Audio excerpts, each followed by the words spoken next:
bayrog'ing boshingda filpirar. Hurmatli ammajon, Nasriddin bilan oilasi buyrug'ingizga binoan yetib keldi. Erkan. Ammajon, qanday yaxshisiz, charchabasiz, uydagilar yaxshimi? Kelin, mana qo'shiqchani sumkangizga solib qo'ying. Voy, buni nima qilaman, oyijon? Navoda ammangizdan qo'rqib tirpilib orqaga ketib qolsa, shu bilan tortib olasiz. Ha, yo. Davay, uyda tez-tez tozalanglar. Obijon jiyanim, sen qilma, bu yoqqa kel. O'zim senga novvoy choy bilan pryanik beraman. Aynan ammalar yurak naqshidir, ammani bori yaxshidir. Zing'illatingizlar qani?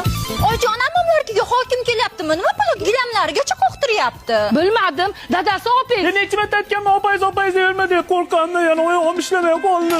Bratishga ko'zingga nima qildi? Ana shikaf kirib oldim. Xotini urdi. Uyda hamma sher chaynik bela otadi. Mana endi biz quyonchada ammaga bir-birini sotadi.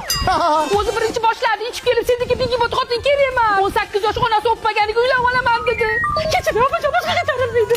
Oilasinglarga hali o'yinchoq bo'ldimi? Uporli o'zi. Sen 80 marta ajmaniya qilasan, sen 50 marta o'tirib turasan.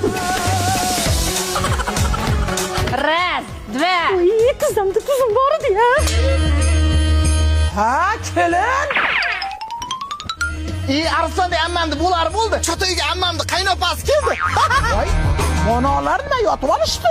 Mehmonni ham shunaqa kutib oladimi? Ana, uporli o'zi qildirayotgandim-da, qaynopajon. Nima? Upperloja?